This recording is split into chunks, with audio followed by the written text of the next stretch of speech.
Hey everybody, my name is Gil and today I'm going to do a video actually showing how to assemble one of the new grills that Pit Boss has made exclusively for Lowe's. This is not a sponsored video, this is me purchasing one only 2 weeks after they've come out. It has all the features that I think I want, but I don't yet have experience to tell you how well it's working, so I'll do some of those videos in the future. But this video specifically is going to be how to assemble the unit. When you buy these, you'll have to assemble it yourself. Just to make sure we're clear, this is actually the Pit Boss Pro Series PB1100 PSCI. Don't know exactly what that stands for, but it's the Pit Boss Pro Series combo unit. Pellet smoker on one side, gas grill on the other with a side burner. It's exclusively at Lowe's. It doesn't look like you can order them anywhere else. Pit Boss actually makes one for Walmart and other resellers, but not this particular one. So let me show you the unit, and then I'm going to show you what all the parts are and how to assemble it. I hope you guys find this useful because as of now, the end of January, I've not found any videos other than the promotional video online from the company sort of advertising the unit. It's under a minute long. We're going to go into detail on how to assemble this, and hopefully it helps you understand what it's going to take, how hard it is, and what it takes to do it. And I'm sure I'll learn a few things along the way, probably a few gotchas, and I'll share them with you so you don't stumble into the same things yourself. But here's the box this thing comes in, and just to give you an idea, I couldn't find the specs anywhere for the actual dimensions of the box itself. It's 24 inches tall, 27 inches wide, and 57 inches long. It gives you an idea whether or not it'll fit in your vehicle. We fit it onto our little SUV without any problem at all. We had to put the seats down, obviously, but it takes a few people. I don't know if you can see this right down in this bottom corner. It says it's 285 pounds box weight, and it's got to be all of that. So this is it. Again, it is the Pit Boss Pro Series PB1100 PSCI combo unit.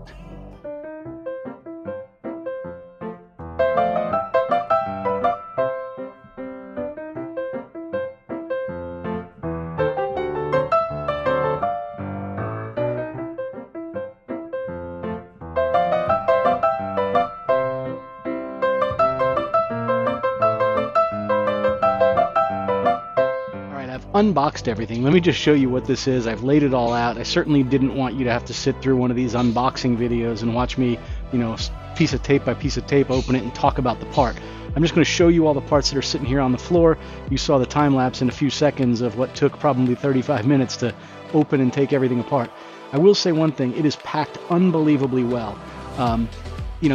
Everything that was in the big large box was really well, and then once you opened up the smoker side of the grill, it also had styrofoam and cardboard boxes packed in there with things like the grates, several little accessories for the side burner, the chimney, the diffusers for the actual gas tubes where the flames come out on the grill side. I mean, just did a really good job of packing it. I was a little surprised. Nothing was moving around in there at all. Let me show you all the stuff that's sitting out on the floor right here behind me. All right, here we go. Here's all the parts. And I will say this section right here came as one single assembly. So the pellet hopper, the smoker side on the left, and the grill side on the right were all together. And on the left-hand side, that was where all those parts were stacked in there. So we have here the bottom platform and shelf and the main legs and the sections for the side burner. As we kind of scroll around here, we have the book and the casters and the chimney components and the wheels and several other small pieces that I'm not sure where they go yet. I'll be getting into that. We have the diffusers for the gas side of the grill, the big pellet diffuser with the slots that allow you to do flame broiling.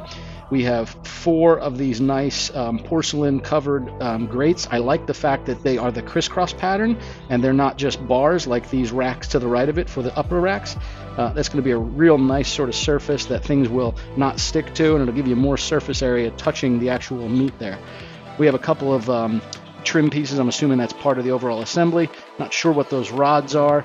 I can see hinge components and the stops for the actual doors, the handles, the push and pull rods for the smoke chamber to go from section to section, and also the flame portion to allow you to sear items. And then again, some of these small metal parts, I'm not sure exactly what they are. This long piece of metal here is actually the drip pan that goes underneath the grill, It's what allows all of the drippings to go toward the smoke box, and together those two items drop into an actual chamber below it. And then we have a sort of a package of all of the bolts and whatnot, and you can see the Pit Boss sort of shelf that's there as well. So with that, it's time to get assembling. Let's go ahead and take a look at this, and where there's sort of complications or something that needs a little bit further discussion or viewing of it, I will slow down and actually show that part up close with a description of where it is on the overall unit. A lot of times when you watch these how-to videos or assembly videos, sometimes it's hard to orient yourself to where is that particular item on the unit itself that they're working on. So I'll make sure I do that as well. I'm going to call this the pellet hopper, this the smoke chamber, that the grilling section, this the shelf, which would go underneath it, and then the side burner. So if I talk about the top, bottom, back, or front, I'll talk about it in relation to those particular items. I think that'll make it a lot easier. Okay, the first step here is going to be to assemble what they call the grease tray catch. And it's kind of interesting. I'm going to try and show you this because you got to know how you want to put these on. Each of these pieces has sort of a welded nut on the inside of it. Take your screw, you put your locking washer on first, then your flat washer, and then we're going to go ahead and put it right into here. So I'm just going to do this finger tight on each of these. I'm just putting this together snugly. I don't want to tighten it up, and once I actually have this assembled and I go to actually bolt it onto the bottom of the barrel itself, then I'll tighten everything up. That way I don't have to force it in any one direction if it's not perfectly square when I tighten it here on the floor. Okay, let me orient you with what I've got here. So I now have the unit standing on its end. It's sitting on the actual grilling section with the pellet box to the very top. And what we're going to do is we're going to come to the bottom side of it here, and we're going to assemble that grease tray right to this section. This is the section we just put together a few moments ago, and it's really as simple as doing this from the inside. Now I'm going to reach in and just do these finger tight, starting with just putting this screw right through the hole here and getting it just finger tight. So as soon as I get all these tightened up, I'll come back and tighten these ones on the side that we left loose before. That way this is good and attached. The next step was just to go ahead and install the actual legs, and I didn't go ahead and video this. It's actually pretty straightforward. It's 3 screws on the top of each one, and you just put them through the barrel and attach them to the legs themselves.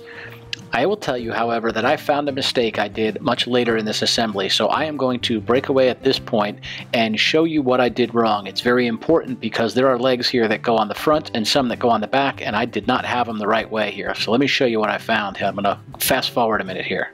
And I just found a major mistake I made. If I'd have paid closer attention to the images, I would have caught this. It didn't, and it's now going to require me to take these legs off, which essentially means disassembling almost all of it.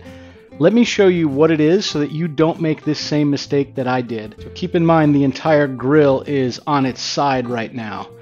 And if you see that when it's upright, you see the handle sticking up top. That is what you would use to pull it around. See it right up here?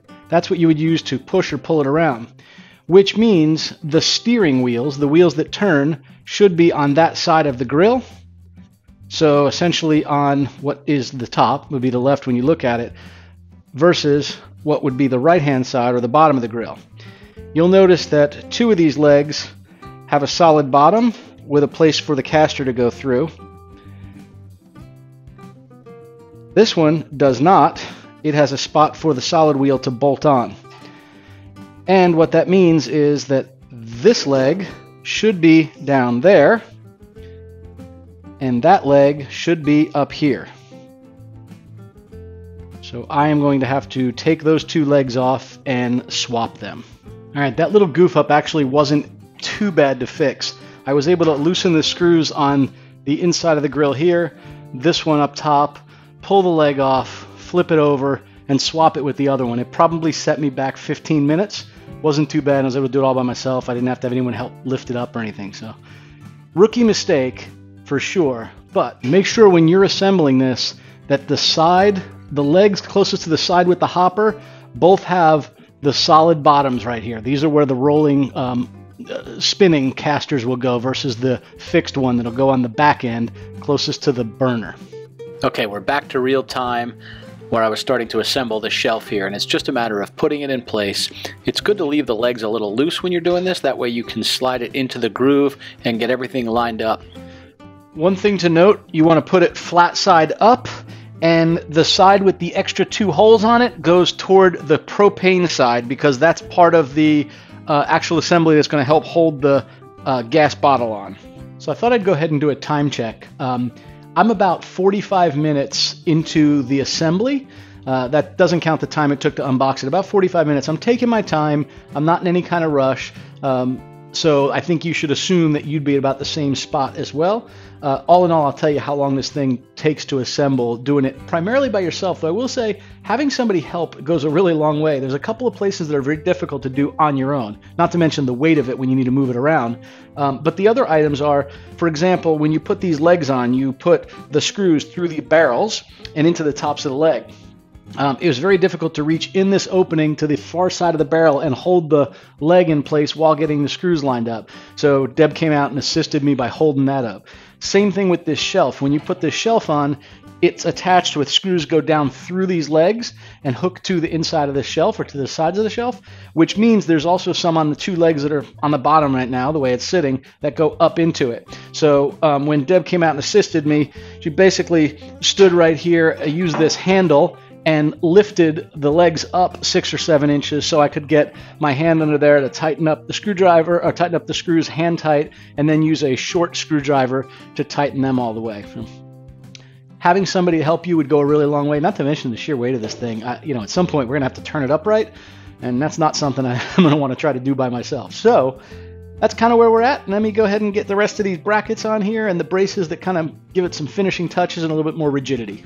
The next step is to go ahead and install these front and back pieces right up here.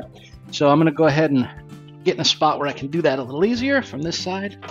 You should expect that you're going to have to do some of this work on your hands and knees or even laying down. Once I had this hand tightened on the legs, I then went ahead and laid on the ground and kind of had my arms inside the gas stove so I could put the screws in from the inside that go down from the barrel down into those particular brackets.